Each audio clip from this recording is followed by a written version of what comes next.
Hello friends, मैं आपकी दोस्त अदिति फिर से लेकर आई हूँ आप सभी के लिए पाखी एंड नैन्सी की स्टोरी का अगला पार्ट। आई होप आप सभी अच्छे होंगे और अपना बेहद ख्याल रख रहे होंगे। आप अच्छे हैं तो मैं भी अच्छी हूँ। स्टोरी को अगर लाइक कमेंट शेयर नहीं किया है तो ज़रूर कीजिएगा। चैनल को सब्सक्राइब करना बिल्कुल भी मत भूलिएगा। तो चलिए शुरू करते हैं पाखी और नैन्सी के सफ़र को। देखते हैं क्या नैन्सी अपनी माँ के बारे में और कुछ जान पाएंगी या यही कहानी ख़त्म हो जाएगी या कुछ और अनकहा मोड़ इनकी कहानी में आएगा। तो चलिए बिना किसी देरी के शुरू करते हैं कहानी का अगला पार्ट। नैन्सी की आंखों में जब भी नमी थी,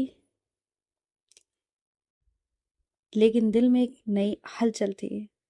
माँ की यादों को छूने का एहसास उसे भीतर तक खिला रहा था। नानी धीरे से अलमारी के पास गई और वहां से एक पुरानी लकड़ी की संदूक निकाली। संदूक पर धूल जमी थी, जैसे सालों से किसी ने उसे छुआ न हो। ये माया की आखिरी निशानी है, नानी ने कहा। उनकी आवाज में एक अजीब सा दर्द था। नैन्सी ने कांपते हाथों से संदूक को खोला। अंदर एक पुराना स्केच बुक, कुछ खत और एक सिल्क की साड़ी रखी थी। नैन्सी ने स्केच बुक को उठाया। हर पन्ने पर उसकी माँ की कूची के निशान थे, ब्रश के निशान थे। तस्वीरों में एक लकड़ी थी सॉरी तस्वीरों में एक लड़की थी, कभी हंसती हुई, कभी सोच में डूबी, कभी किसी पहाड़ की चोटी पर बैठी। और एक पन्ने पर लिखा था, अगर कभी मेरा अक्स तुम्हें इन लकीरों में दिखे तो जान लेना कि मैं हमेशा तुम्हारे पास थी, नैन्सी।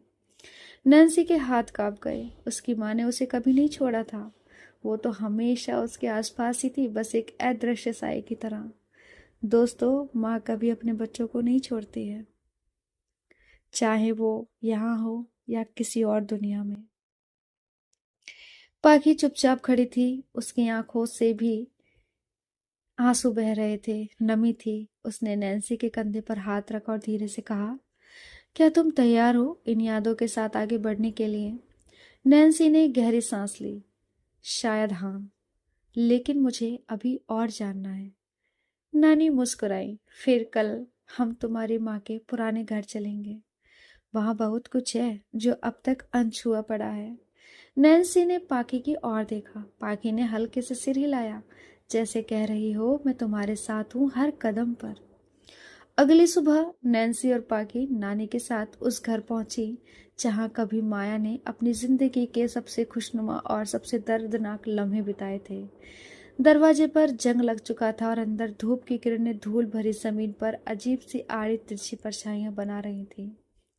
हर कोना चुप था, लेकिन दीवारों पर अभी भी माया की उपस्थिति महसूस हो रही थी। नैन्सी ने कमरे के बीचों बीच रखी मेज पर एक तस्वीर देखी। उसमें उसकी माँ थी, एक छोटी बच्ची को बाहों में लिए हुए। ये तुम हो, नानी ने धीमे से कहा। नैन्सी का गला सूख गया। उसने कभी अपनी माँ को अपनी गोद में लिए हुए नहीं देखा था। ये तस्वीर सबूत थी कि माया ने उसे अपनी जिंदगी के सबसे खूबसूरत लम्हों में शामिल किया था। पाखी ने हल्के से उसकी उंगलियां थाम ली। तुम्हारी माँ ने तुम्हें सिर्फ दुनिया से नहीं, खुद से भी बचाने की कोशिश की थी, लेकिन उनका प्यार कभी कम नहीं हुआ, नैन्सी। फ्रेंड्स, माँ का प्यार कभी कम नहीं होता है। घर में अगर एक पल के लिए माँ ना दिखाई दे तो घर घर नहीं लगता है दोस्तों। माँ के बिना घर अधूरा है, जिंदगी अधूरी है, हम अधूरे हैं।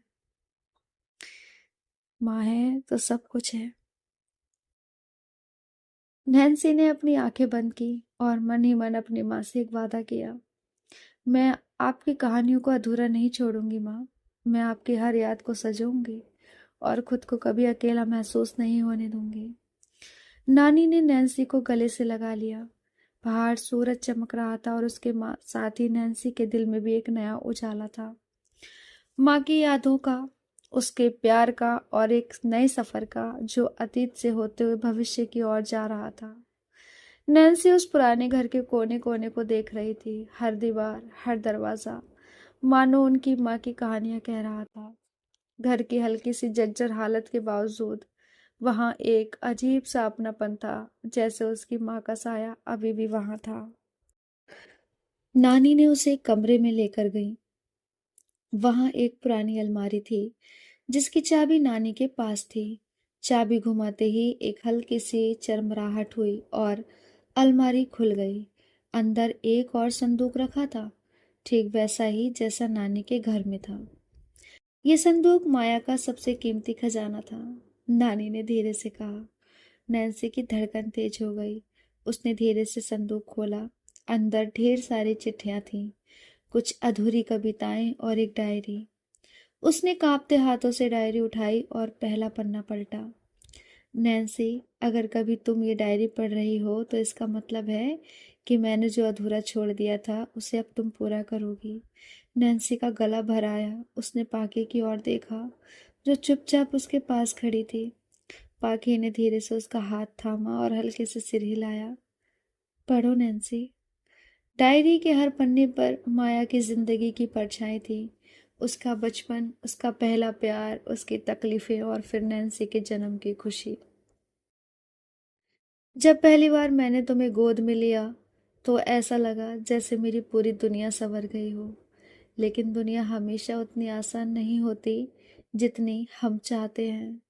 मैंने तुम्हें इस दुनिया से बचाने की बहुत कोशिश की, लेकिन एक दिन शायद तुम्हें खुद इस सच का सामना करना पड़े। नैन्सी के दिल में हजारों सवाल उठ रहे थे। माँ मुझसे क्या छुपा रही थी? पाखी ने डायरी से एक फोटो निकाली, एक आदमी की धुंधली तस्वीर। क्या तुम इन्हें जानती हो? नानी की सांसें तेज हो गईं। उन्होंने धीरे से कहा, ये तुम्हारे पिता हैं नैन्सी। नैन्सी के लिए एक झटका असहनीय था। उसने कभी अपने पिता के बारे में नहीं सोचा था, कभी जरूरत ही महसूस नहीं की, लेकिन अब ये सच उसके सामने था। मेरे पिता? वो अब कहाँ हैं? नानी ने लंबी सांस ली। मैं नहीं जानती, लेकिन माया ने उनसे दूर रहने का हर संभव प्रयास किया था। उनके बारे में ज्यादा कुछ नहीं बताया, लेकिन ये साफ था कि वो चाहती थी कि तुम उनकी परछाई से भी दूर रहो। नैन्सी ने डायरी को और तेजी से पलटना शुरू किया। पन्ने दर पन्ने एक नया राज खोल रहे थे। अगर कभी तुम्हें मेरे अतीत के बारे में सच जानने की जरूरत पड़े तो कोलकाता में उस पते पर जाना जहाँ ये कहानी अधूरी रह गई थी। वहां तुम्हें वो जवाब मिलेंगे जिनकी तुम्हें तलाश है। नैन्सी ने पते को गौर से देखा। उसे अब पता था कि उसे आगे क्या करना है। नैन्सी ने नानी और पाकी की ओर देखा। मुझे कोलकाता जाना होगा। पाकी ने बिना एक पल गवाए कहा, मैं तुम्हारे साथ हूँ। नानी ने हल्की मुस्कान के साथ सिर हिलाया। अगर ये सफर तुम्हारी माँ की सच्चाई तक ले जाता है तो जाओ, लेकिन याद रखना, सच हमेशा आसान नहीं होता। नैन्सी ने डायरी को अपने सीने से लगा लिया। उसकी माँ ने उसे अपने अतीत से बचाने की कोशिश की थी, लेकिन अब नैन्सी खुद उस अतीत का सामना करना चाहती थी। बाहर शाम का सूरज ढल रहा था, लेकिन नैन्सी की जिंदगी में एक नया सवेरा होने वाला था। रात और गहरी हो चुकी थी, लेकिन नैन्सी की आंखों में नींद का नामो निशान नहीं था। उसके हाथ में अपनी माँ की डायरी थी और दिमाग में हजारों सवाल। माँ ने मुझे इस सच से दूर क्यों रखा? क्या कोलकाता जाने पर मुझे वो जवाब मिलेंगे जिनकी मुझे तलाश है? पाकी ने उसे चुपचाप देखा, फिर हल्के से उसका हाथ थाम लिया। तुम डर रही हो? पाकी ने धीरे से पूछा। नैन्सी ने गहरी सांस ली। डर नहीं, बस थोड़ी बेचैनी है। पाकी मुस्कुराई। तो चलो इस सफर को मिलकर आसान बनाते हैं। अगली सुबह वे दोनों ट्रेन से कोलकाता के लिए रवाना हुई। रास्ते में हल्की बारिश शुरू हो गई। खिड़की से आती ठंडी हवा नैन्सी के बालों से खेल रही थी, लेकिन उसके मन में तूफान था। पाखी ने हौले से कहा पाखी ने हौले से उसका सिर अपने कंधे पर टिका दिया। कभी कभी हमें जवाब मिलने से पहले सवालों को महसूस करना पड़ता है। ये सफर आसान नहीं होगा, लेकिन मैं तुम्हारे साथ हूँ। नैन्सी ने पाखी की ओर देखा और एक हल्की मुस्कान दी। मुझे पता है। कोलकाता पहुंचते ही नैन्सी के दिल की धड़कन तेज हो गई। उसने डायरी में लिखे पते को गौर से देखा। गली नंबर 17, पुराने बाजार के पास। वहां पहुंचते ही उन्होंने देखा कि यह एक पुराना मोहल्ला था, जहां हर घर अपनी एक कहानी कहता था। नैन्सी का दिल तेजी से धड़क रहा था। एक बूढ़ी औरत उन्हें घूर रही थी। जब नैन्सी उसके पास गई तो वह चौंक गई। तुम माया की बेटी? नैन्सी का गला सूख गया। आप मेरी माँ को जानती थी? बूढ़ी औरत ने दरवाजे की ओर इशारा किया। अंदर आओ बच्ची, मैं तुम्हें बहुत कुछ जानना है।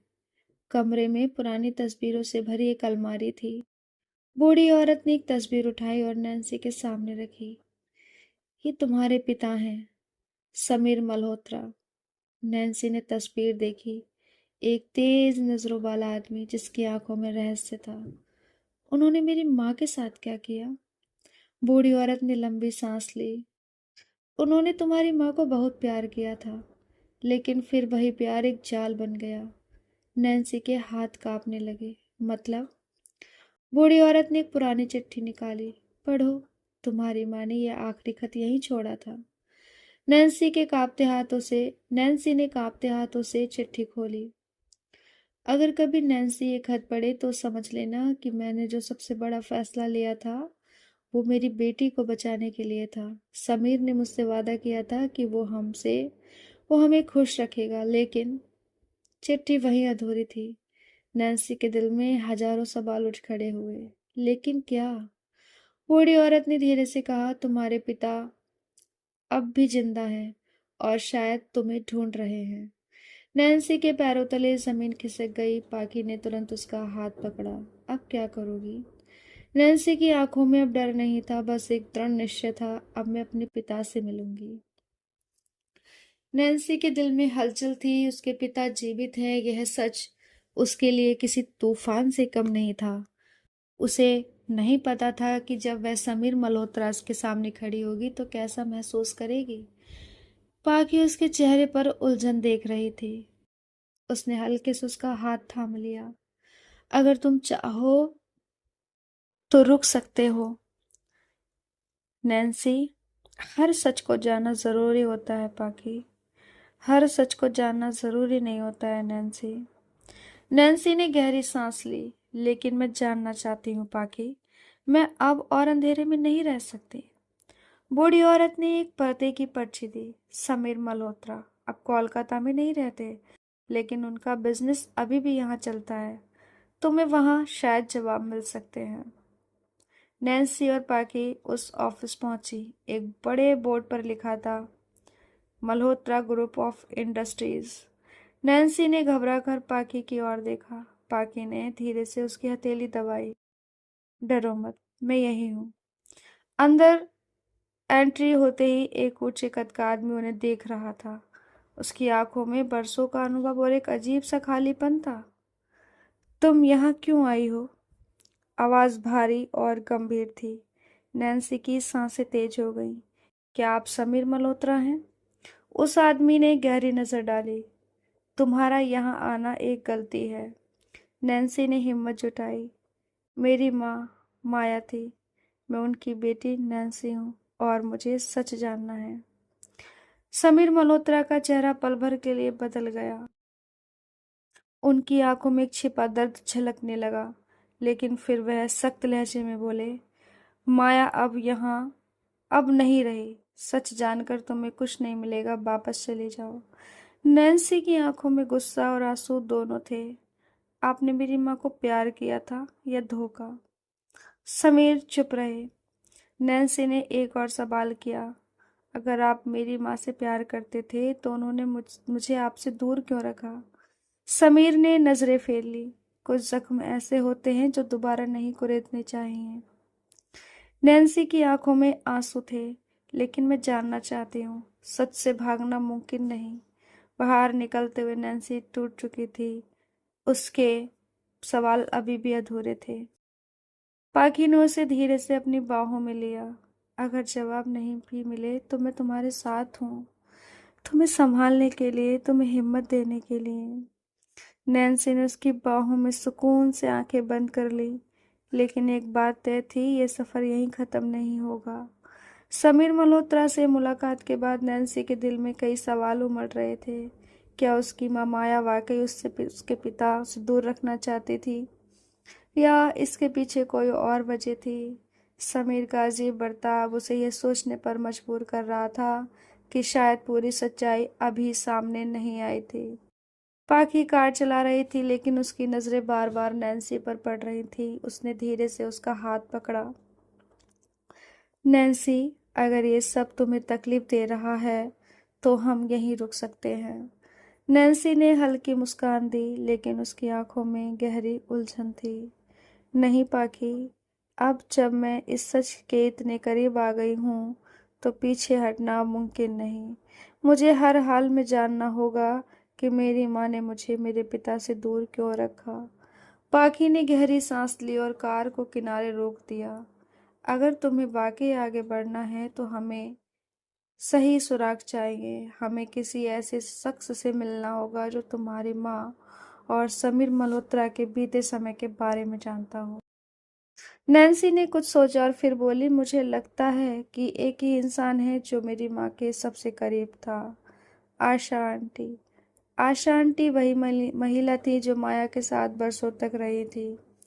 नैन्सी और पाकी सीधे उनके घर पहुंची। दरवाजा खोलते ही आशा आंटी ने चौंक कर नैन्सी को देखा। उनके चेहरे पर हैरानी थी, लेकिन साथ ही एक अजीब सा डर भी। नैन्सी, इतने सालों बाद तुम यहाँ? नैन्सी ने संकोच से कहा, आंटी, मैं माँ के बारे में कुछ सवालों के जवाब जानना चाहती हूँ। क्या आप मेरी मदद कर सकती हैं? आशा आंटी ने एक लंबी सांस ली और उन्हें अंदर आने का इशारा किया। कमरे में बैठते ही नैन्सी ने बिना समय गवाए पूछा, माँ ने मुझसे कभी पापा के बारे में बात नहीं की? जब मैं छोटी थी तब मैंने कई बार पूछा, लेकिन उन्होंने हमेशा टाल दिया। अब जब मुझे पता चला कि वो जिंदा हैं तो मैं जानना चाहती हूँ कि माँ ने ऐसा क्यों किया। आशा आंटी कुछ पल चुप रही, फिर उनकी आंखों में पुरानी यादों का साया उतर आया। तुम्हारी माँ ने तुम्हें हमेशा खुश देखना चाहा, लेकिन इसके लिए उन्होंने बहुत कुछ सहा। नैन्सी ने हैरानी से पूछा, मतलब? आशा आंटी ने गहरी सांस ली। समीर मल्होत्रा ने तुम्हारी माँ को बेइंतहा प्यार किया था, लेकिन उनका परिवार इस रिश्ते के खिलाफ था। समीर की शादी किसी और से तय हो चुकी थी। जब माया को ये सच पता चला तब तक बहुत देर हो चुकी थी। तुम उनके पेट में थी। नैन्सी का दिल जोर से धड़का, तो उन्होंने मुझे इसलिए छुपाया? आशा आंटी ने धीरे से सिर हिलाया। माया नहीं चाहती थी कि तुम कभी सच्चाई के बोझ तले दबो। उन्होंने अकेले ही तुम्हें बड़ा करने का फैसला किया, लेकिन शायद किस्मत को कुछ और ही मंजूर था और अब तुम सच के इतने करीब हो। नैन्सी के दिमाग में कई सवाल थे, लेकिन एक चीज अब साफ थी, समीर मल्होत्रा ने उसकी माँ का दिल तोड़ा था। पाखी ने हल्की आवाज में कहा, अब क्या करोगी नैन्सी? नैन्सी ने गहरी सांस ली। अब मैं समीर मल्होत्रा से सीधे जवाब मांगूंगी। मुझे पूरी सच्चाई जाननी होगी, चाहे वो जैसी भी हो। पाखी ने उसका हाथ थामा और मुस्कुराई। जो भी हो, हम साथ में सामना करेंगे। नैन्सी ने भी मुस्कुराकर सिर हिलाया। अब यह सिर्फ सफर सच की तलाश का नहीं था, बल्कि खुद को समझने और अतीत के जख्मों से उबरने का भी था। नैन्सी की आंखों में सवालों का समंदर था, लेकिन अब डर नहीं था, बस एक दृढ़ निश्चय। वह अपने पिता का सामना करने के लिए तैयार थी। पाखी ने उसके चेहरे पर उतार चढ़ाव देखते हुए कहा, नैन्सी, अगर तुम्हें लगे कि ये बहुत ज्यादा हो रहा है तो हम रुक सकते हैं। नैन्सी ने हल्की मुस्कान दी। नहीं पाखी, अब नहीं। अगर माँ ने मेरे लिए इतना कुछ सहा तो मुझे भी उनके फैसले के पीछे की वजह जाननी होगी। नैन्सी और पाखी उस होटल पहुंची जहां समीर ठहरे हुए थे। लॉबी में खड़े होकर नैन्सी का दिल तेजी से धड़क रहा था, लेकिन उसने खुद को संभाला। मिस्टर मल्होत्रा अपने रूम में है, रिसेप्शनिस्ट ने बताया। नैन्सी ने गहरी सांस ली और दरवाजे पर दस्तक दी। कुछ सेकंड बाद समीर ने दरवाजा खोला। उनकी आंखों में हैरानी थी। नैन्सी, इतनी जल्दी फिर से? नैन्सी ने बिना किसी भूमिका के सीधे बोल पड़ी, मैं जानना चाहती हूँ कि आपने माँ के साथ क्या किया था। सच सच बताइए। समीर कुछ देर चुप रहे, फिर धीरे से बोले, अंदर आओ। समीर ने खिड़की के पास खड़े होकर कहना शुरू किया, माया मेरी जिंदगी का सबसे खूबसूरत हिस्सा थी। मैंने उससे सच्चा प्यार किया था, लेकिन मेरा परिवार इस रिश्ते के खिलाफ था। नैन्सी ने गुस्से से कहा, तो आपने उन्हें जीतने दिया? अपने माँ को अकेले छोड़ दिया? समीर की आंखों में दर्द था। नहीं, मैंने लड़ने की कोशिश की थी, लेकिन मेरे पिता ने मुझे हर तरह से रोक दिया। जब माया को पता चला कि मेरी शादी जबरदस्ती किसी और से करवाई जा रही है, तो उसने खुद ही दूर जाने का फैसला किया। उसने मुझे बताया तक नहीं कि वो तुम्हें जन्म देने वाली है। नैन्सी की आंखों में आंसू थे। तो आपने कभी हमें खोजने की कोशिश नहीं की? समीर ने सिर झुका लिया। मैंने खोजा, लेकिन तब तक बहुत देर हो चुकी थी। माया मुझे अपनी जिंदगी से पूरी तरह निकाल चुकी थी। मुझे लगा कि मैं उसे और तुम्हें दुख ही दूंगा, इसलिए मैंने खुद को रोक लिया। नैन्सी की समझ में नहीं आ रहा था कि वह समीर से नफरत करे या उसे माफ कर दे। पाखी ने धीरे से उसका हाथ पकड़ा और कहा, नैन्सी, तुम्हारे पास अपना भविष्य है। सवाल यह है कि तुम अपने अतीत को कैसे देखना चाहती हो। नैन्सी ने समीर की तरफ देखा और कहा, मैं आपको कभी पिता की तरह नहीं देख पाई और शायद आगे भी नहीं देख पाऊंगी, लेकिन मैं इतना ज़रूर जानती हूँ कि माँ ने मेरे लिए जो किया वो किसी भी त्याग से कम नहीं था। समीर की आंखें नम थी। मुझे अफसोस है नैन्सी, लेकिन अगर कभी भी तुम्हें मेरी ज़रूरत पड़े तो मैं हमेशा तुम्हारे लिए रहूँगा। नैन्सी ने हल्की मुस्कान दी। शायद कुछ रिश्तों का मुकम्मल होना ज़रूरी नहीं, बस उन्हें समझना ही काफ़ी होता है। होटल से निकलते समय नैन्सी ने हल्के दिल से सांस ली। उसे अब अपने बीते कल के जवाब मिल चुके थे। पाखी ने हंसते हुए कहा, चलो अब अपने आज और कल पर ध्यान देते हैं। हमें अपनी जिंदगी में और भी बहुत कुछ करना है। नैन्सी ने उसकी ओर देखा और कहा, हाँ, और इस बार बिना किसी डर या सवाल के। और वे दोनों अपने नए सफर की ओर बढ़ चली, जहां सिर्फ उनका प्यार, उनकी हंसी और उनकी खुद की बनाई हुई खुशियां थी। समीर मल्होत्रा से मुलाकात के बाद नैन्सी के दिल में हल्की राहत थी, लेकिन कई सवाल अभी भी अधूरे थे। वह अपनी माँ के संघर्ष को समझ चुकी थी, लेकिन अब उसे अपनी जिंदगी की राह खुद तय करनी थी। पाकि उसे अपने अपार्टमेंट लेकर आई। जैसे ही नैन्सी ने अंदर कदम रखा, उसकी आंखों में हल्की चमक आई। दीवारों पर उनकी तस्वीरें थीं। कोने में रखा वो छोटा सा पौधा जो उन्होंने साथ में लगाया था, सब कुछ उसे घर जैसा महसूस करा रहा था। पाकी ने उसे देखते हुए पूछा, क्या सोच रही हो? नैन्सी ने गहरी सांस ली और मुस्कुराई कि शायद अब सही मायनों में जिंदगी जीने का वक्त आ गया है। अगले दिन नैन्सी ने अपने ब्यूटी पार्लर को और बेहतर बनाने का फैसला किया। उसने नए प्रोडक्ट्स मंगवाए, अपनी सर्विस को ऑनलाइन प्रमोट करना शुरू किया और अपने ग्राहकों से अच्छे रिव्यूज़ लेने की मेहनत करने लगी। बाकी भी अपने कोचिंग सेंटर को और बड़ा करने की सोच रही थी। उसने नए बैच शुरू किए, ऑनलाइन क्लासेस रखी और बच्चों के लिए एक्स्ट्रा सेशन भी प्लान किए। एक दिन जब वे दोनों अपने काम के बीच में थे, पाखी ने एक तस्वीर उठाई। एक माँ और बेटी की छवि जो बारिश में भीगते हुए एक दूसरे को गले लगा रही थी। ये तुम्हारी माँ के लिए थी, है ना? नैन्सी ने धीरे से सिर हिलाया। हाँ, लेकिन अब मैं इसे दुनिया को दिखाना चाहती हूँ। मेरा डर खत्म हो गया है पाकी। पाकी ने उसे गले लगाया और कहा, मैं तुम्हारे साथ हूँ हमेशा। समीर मल्होत्रा अब कभी कभी नैन्सी को मैसेज कर देते थे। वह उसे समय देने की कोशिश कर रहे थे, लेकिन नैन्सी के लिए यह आसान नहीं था। एक दिन जब पाकी और नैन्सी के इवेंट के लिए गए हुए थे, तो वहाँ समीर वहाँ आ पहुँचे। नैन्सी, मैं तुम्हें जबरदस्ती अपनी ज़िंदगी में नहीं खींचना चाहता, लेकिन अगर कभी मेरी कोई ज़रूरत पड़े तो मैं रहूँगा, समीर ने शांत स्वर में कहा था। नैन्सी ने पहली बार उनकी आंखों में एक पिता की झलक देखी। शायद हमें धीरे धीरे आगे बढ़ना चाहिए, लेकिन फिलहाल मैं अपनी ज़िंदगी को अपने तरीके से जीना चाहती हूँ, नैन्सी ने जवाब दिया। समीर ने हल्का सा सिर हिलाया। यही सही है, मैं इंतज़ार करूँगा।